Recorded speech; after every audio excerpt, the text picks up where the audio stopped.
Hey everyone, welcome to Rugby Hub, where we'll be chatting a bit about the Rugby Championship and also some of the Springbok rugby leading into the Rugby World Cup next year in France 2023. Gabsy, we got Mbombela Park this weekend, South Africa versus the All Blacks. I mean, does it get any better than this? I highly doubt it, Goran. I think, what was the last time the All Blacks went to come and visit us here? Over there in South Africa? I mean, it's been, I think, since 2019 was the last time they came to visit us. And now we have the opportunity to play them twice at home, once at altitude in 2 weeks' time. I think there's even been 10 guys in the squad of the All Blacks that has never been to South Africa or toured to South Africa with the All Blacks. Obviously, with the emission of the Super Rugby. Yeah, I don't want to be one of those 10 guys. I think they're actually right now in the Kruger getting used to these kind of animals that they will be playing. Honestly, I just don't want to be one of these 10 guys. I'd rather stay at home. Well, I mean, Gabs, let's get straight to it. If we look at that Springbok team that Jock Nienaber selected on Tuesday, I mean, I would also be afraid of those animals in the forward pack of the Springboks lineup. Maybe we can quickly check out that lineup. Which players do you think will play a big part in this upcoming test? Yeah, so Goran, of course, I'm not going to run through the whole lineup because I expect everybody watching this video to at least know who's playing. I'll just point out some of the key players. I think, Malcolm Marx getting a start on his big 50. We know how dangerous he can be. Normally, he's shifted into the role of coming off the bench with the bomb squad. He really slows down the game. We know that he's really, really a devastating player for the All Blacks. They've said it in their pre-match interviews. They're scared of him. It's true. I think Ian Foster even... Sorry to interrupt you, but I think Ian Foster said in the pre-match conference, the press conference, saying that... I mean, if Marx comes off the bench or if he starts, either way, we're going to have to deal with him at some point. And I mean, I think that's what many teams think when they face Malcolm Marx. He's just devastating over the ball, rock solid. Definitely. I mean, I think over here, maybe the strategy is a bit that we don't want to end up chasing the game, which we've done in the past and we've actually won it. I think we really want to go out, play good rugby. If you look at the combination of Pollard and Faf playing again together, Faf getting the edge there again, that's just a clear sign that we're probably going to go for something like we've done in the past, where we're going to try and put the ball in the corners, get it in their territory, slow it down, because we know when the All Blacks get space and when our players are tired, because they're big boys, that they can be really, really destructive runners. You don't want to get a guy like Will Jordan with some space and make it open to play for all game. So I think that's part of a key selection for Mark starting the game. And it would be lovely to see how the forwards dominate the game, get some good ball for the backs as well. I definitely think we will give the backs a crack as well. Exciting to see Kurtley Orange also getting a start, second game for the Boks, but I think this one will be a lot different than the first start he had. Yeah, that's true. If you look at that Springbok lineup, I mean, we've gone with a 6-2 split on the bench, 6 forwards, 2 backs.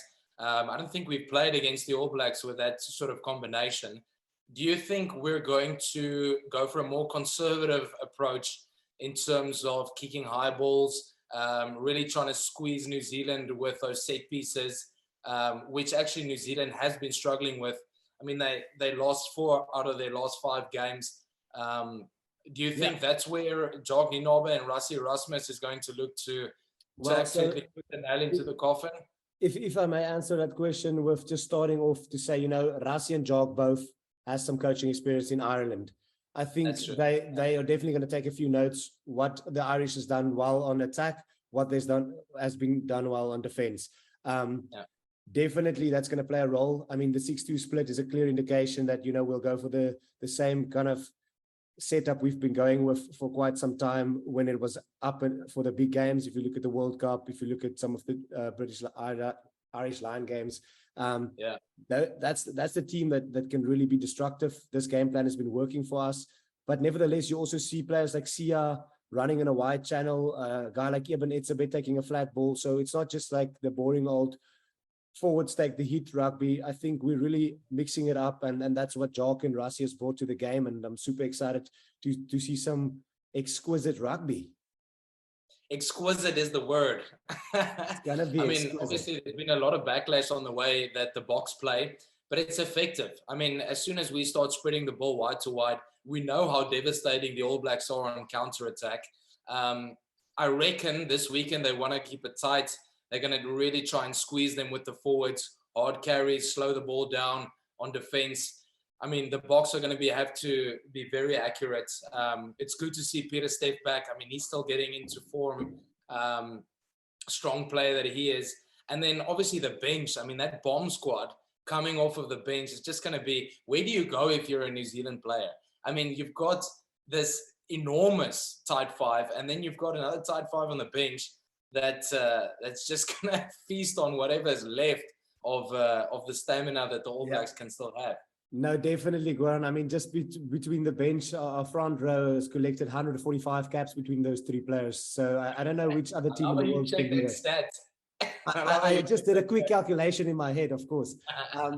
Anyways, you have to give some interesting facts out there, but you know, we know it that if the boys play the game they want to play, if we have some possession, somewhat over 50, if we can keep the ball, we can keep the game slow, and you know, we capitalize on our chances. It's important that Andre brings his right foot with.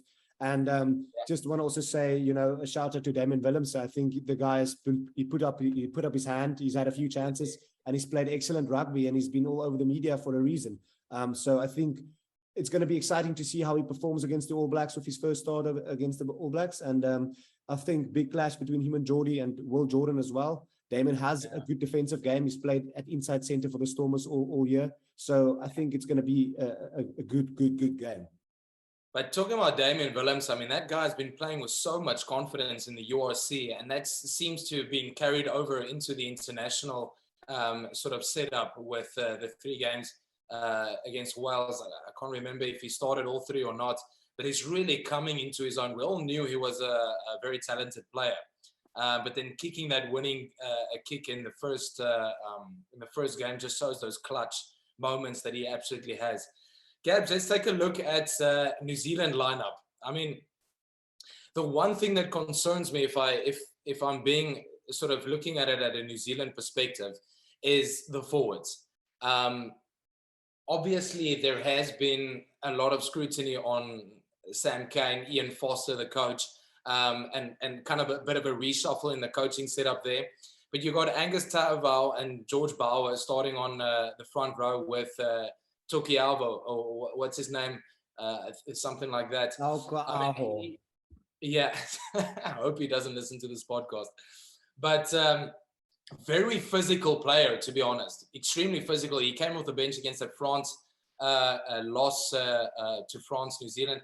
And he was very physical. And I think that's probably one of the reasons why he's been selected, because Ian Foster knows what's coming. But looking at the forwards on the bench as well, along with that tight 5, I can't see how they're going to get front foot ball comparing to South Africans forwards.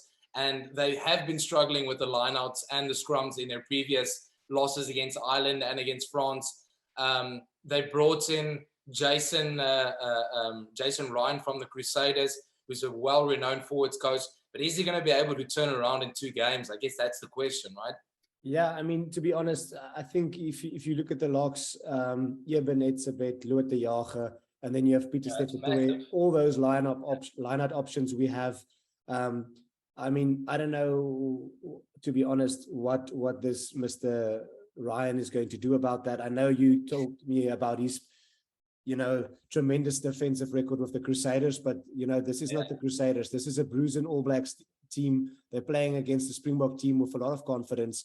They, you know, people forget that we played somewhat a B team that second test, and we almost won that as well. This third test we won comfortably. I think the Springboks are really in a good space right now.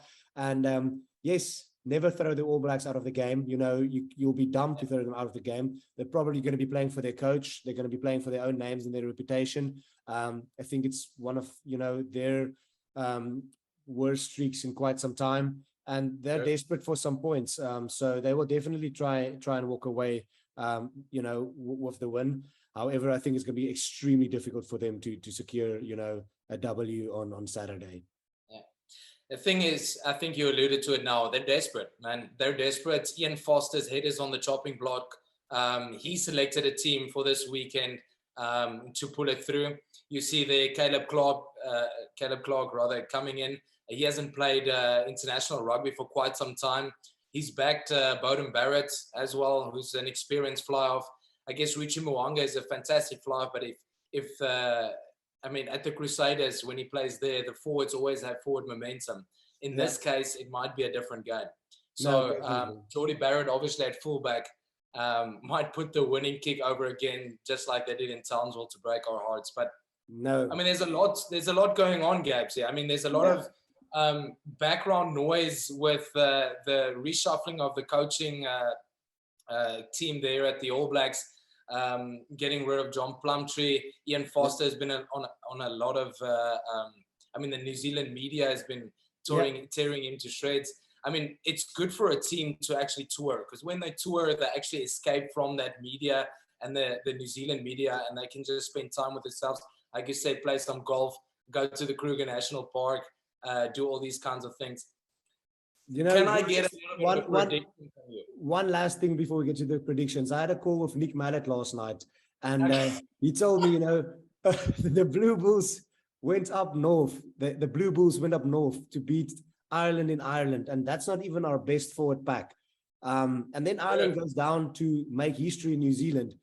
I don't know. Which is basically the Leinster forwards. I don't want to say much more than that. Let's go over to the predictions.